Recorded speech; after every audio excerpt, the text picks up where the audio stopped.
Për ditën e sotme dhe një tjetër ditë shumë e rëndësishme të paktën për tifozët QQZ, luan Shqipëria një ndeshje vendimtare dhe kemi bezdishur kolegun tonë të redaksisë së sportit, Manto Prokopi. Mirëmëngjes, Manto. Mirëmëngjes. Je në formë, faleminderit një që ka ardhur me këtë bluzën. E ke me mbiemrin tënd apo me një? Jo, është pa mbiemër fare. Është qyqyr. Imagjino të kishe bluzën e Hysës për shkak. Bëj shaka, e përshëndesim. Edhe Hysës sot presim më të mirë në fakt nga gjithë çunat tan. Ti çfarë pret, si po shkojmë në këtë përballje vendimtare me Polonin? Mirëmëngjes Flavio, shiko, nëse do të flasim për mua, unë nuk jam aq optimist, ose nuk jam optimist për të sfidën sotme, pasi parimisht përballemi me Polonin, që në letë është kombëtare më e forcën e. Këtë nuk e them vetëm unë, këtë e thon gjithë mediat ndërkombëtare, si polake, si dhe tuaja të tjera. Pra, Polonia vjen si favorite në sfidën e sotme. Duhet tekstuar që shqyr ekzistojnë bastet dhe shpirasti. 5 kemi koeficientin me qerallafi për fituar ne. 5 ne, 1.7 do kishte Polonia. Kështu që llogaritini vet ju që merrni vesh nga këto gjëra. Pra parimisht vim të jo të favorizuar për këtë sfidë dhe për shkak të historikut me Poloninë. Polonia ne sigurisht kemi rrafë Polonin. E rrafëm ndeshjen e fundit në 2023, 2-0 në Erosbenja, por me që jemi tek duelet e Polonisë, ndeshje direkte kemi 15 me ta, 10 ka fituar Polonia, 3 janë mbyllur në barazim dhe 2 kemi fituar ne. Një na duhet. Statistikë interesante është 2 fitoret, ne i kemi thjesht në shtëpinë tonë. Nuk kemi fitore në transfert.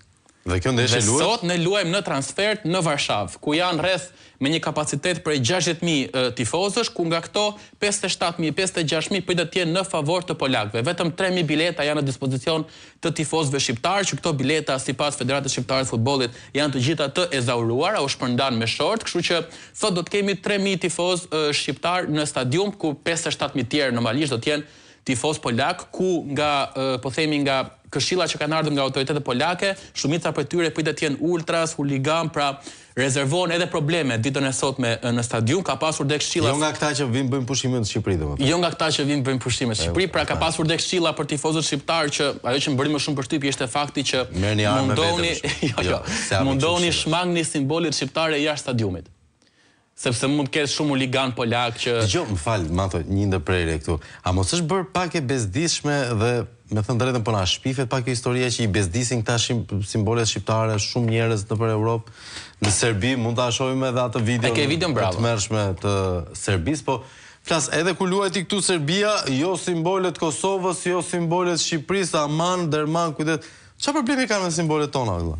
Sepse duan që parimisht të jenë të gjithë të qetë dhe të lumtur në këtë rrethin e tyre. Shqetësojnë kundërshtarët tanë dhe në logjikën që për të mos pasur provokime, mundohen që t'i heqin to simbolet tona dhe mundohen që të lënë vetëm simbolet. Kjo shumë perverse. Si shqetësohet. Unë jam dakord me ty. Unë jam dakord me ty shumë që në momentin që simboli im të tërbon ty, kur nuk është problemi im, është problemi jote. Kupton? Por me sa duket këtë gjë kanë vendosur edhe autoritetet polake që i këshillojnë, jo që i ndalojnë rreptësisht të mbajnë simbolet shqiptare, por këshillonin tifozët shqiptarë që jashtë stadiumit të paktën të mos mbanin simbolet shqiptare dhe këshillojnë për gjëta që janë Poloni që të mos frekuentojnë zona, pra të jenë zona të fshehta në një farë mënyre dhe të jenë gjithmonë të shumtë në numër për të shmangur përplasjet. Pasi Flavio mos haro, me tifozët polak ne nuk është se kemi pasur kur marrëdhënie të mirë. Po t'i bëjmë pra retrospektiv, kohë më parë luaj Kuksi me Legën e Varshavës tu në Shqipëri dhe pati përplasje. Më pas në duelin e Erosbenjës që përmendet ti më herët, pati përplasje prapë me tifozët polak brenda në stadium, që ishin të rreshtuar në katin e dytë stadiumit. Më pas patëm dhe përballjen Jagellonia Dinamo City këtu në Shqipëri, dhe aty pati probleme. Kështu që me polakët kur nuk i kemi pasur mirë marrëdhënie dhe shumica e polakëve janë dhe pro-serb, kështu që dihet që kemi çik probleme ne me ta. Por për të kthyer në fushën e lojës, kemi parë veten dhe më keq se 3.000 kundër 57.000, kështu që nuk është ne përballje. Pra mua më duket një atmosferë shumë e frikshme dhe për të kthyer në fushën e lojës, përposa atmosferës frikshme është dhe fakti se si vjen Shqipëria në këtë duel. Ajo që shqetëson më shumë në repartin e Shqipërisë është reparti i sulmit, pasi aty pothuajse kemi 0 minuta në këmbë cilësore. Pse e them këtë gjë? Mbrojtja, porta dhe mesfusha janë pak a shumë të njëjtat që kemi menduar. Strakosha në port, Gjimshiti, Ajeti, Hysaj, Mitaj. Po, këta në sulm pse s'kan luajtur? Në sulm sepse shqetësimi i sulmit është ky. Nuk kemi lojtarë që i mësuar të kemi. Rimana, që ishte pyga kryesore e Silvinjos, është dëmtuar për 2 muaj dhe nuk luan dot ditën e sotme. Mirlin Daku, gjithashtu që i shënoi Polonisë në ndeshjen e kaluar, është dëmtuar, nuk luan dot. Pra, kemi në repartin e sulmit një Armando Broja, që zakonisht bën krahun e djathtë, po mbetet për tu parë. Që gjithmonë dhe tani vjen i dëmtuar, ka luajtur shumë pak minuta me Burnley, 3 minuta ka luajtur me Burnley në Angli. 3 minuta po të mira, ma. Kemi një Ozuni që në Amerikë sapo ka nisur sezonin. Dhe kishte bërë Atë rastin për ti. Atë rastin, një rast shumë bukur. Kemi pastaj në krahun e majtë alternativa, ku Nedim Bajrami, edhe ai nuk ka minuta me Rangersin fare, Harbër Hoxha që gjithashtu nuk ka minutat e dura me Dinamon e Zagrebit, pritet për të parë se çfarë mund të bëjnë, pasi risia në listat e Silvinjos janë përveç mbrojtësi Plana dhe Pilo, që janë të grumbulluar me kombëtarin dhe do të jenë gati për sfidën e sotme. Pritet dhe Muçi me Mehmetin. Tani dilemat më të mëdha janë këtu. Çfarë do të bëjë Silvinjo, çfarë do të vendosi me këta lojtarë? Do ta nisin nga minuta e parë, do të vinë nga Stoli, po themi ato që u pan disi në stërvitje. Muçi që luan në Turqi. Muçi që luan në Turqi. Ernest Muçi dhe Anis Mehmeti luan në ligën e parë britanike, pra janë dy lojtarët më në formë të kombëtares tonë, thon kjo. Por mbetet për të parë se si do të futen në formacion, nëse do të kenë që nga minuta e para, apo nëse do të vinë nga Stoli. Referencat nga stërvitja thonin që mund të kemi edhe një skem 4-3-3 ku Broja mund të jetë në krahun e djathtë, Nedim Bajrami mund të luajë si një nënç fals, me logjikën që mund të ndihmojë edhe në mesfush, por edhe pak në sulm, dhe Harbër Hoxha në krahun e majtë. Por sigurisht që formacioni është dilemë që vetëm Silvinjo e di dhe ndoshta dhe ai. Prandaj Shkreti ka 2 muaj pa gjumë. Kështu thot ai.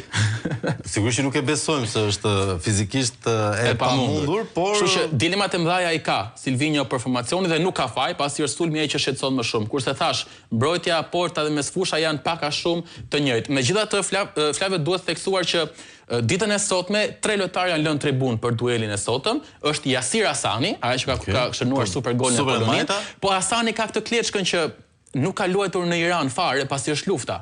Hasani ka ardhur në Shqipëri. 3 javë ka lufta, po nuk ka minuta në këmbë.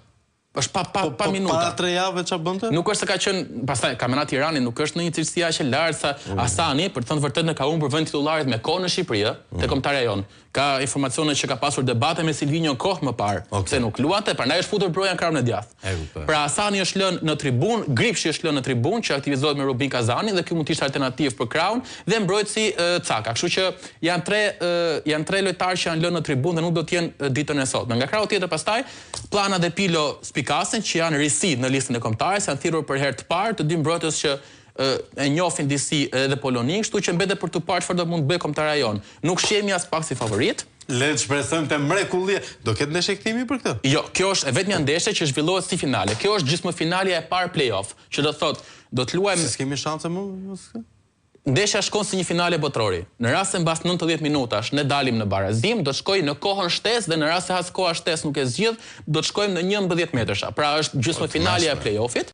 Që ka për jetë vdekje. Është për jetë vdekje, prandaj dhe ne kemi çik shpresa se themi një ndeshje është mund të ndodhi që një gol dhe hajde mbrohemi, pra kemi disa alternativa dhe ne, por nuk kemi italiane. Rasi pellën që fillim edhe mbyllu mrapa. Mbrojtja është pikë forte jona, kështu që dhe mund ta provojmë thjesht hall jersi të gjejmë golin. Do zoti, por mbi gjitha para se të shpresojmë për fat në ndeshjen e sotme, kemi nevojë të shpresojmë për ligj ndaj shqiptarëve, simbolet tona nuk duhet të shqetësojnë askënd, ndoshta përveç disa kafshëve specifike dhe mbi të gjitha ndoshta është momenti për një rizgjim të ndjenjave tona kombëtare, jo vetëm në stadiume, por edhe në të drejtat tona, siç është rasti që do ndjekim në këto momente.